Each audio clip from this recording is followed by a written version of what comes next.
welcome to Moto Tribe. I'm Laura Kraft. RedSpade. Sarah Merrill. And we are here live at Tally for the Women's Day.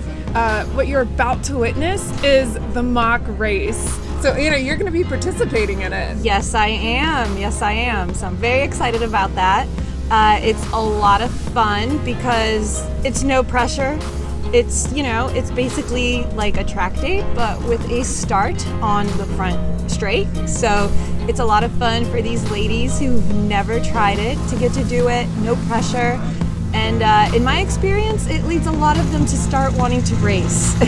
Yeah, I could see that. Sarah, you've done it before. I have. So I got to do the mock race the last 2 years, and it's actually what inspired me to start racing like many of the ladies. And I have to say that it's almost as much fun to see the Umbrella Boys as it is to watch the actual race. The guys get into it almost as much as the ladies do.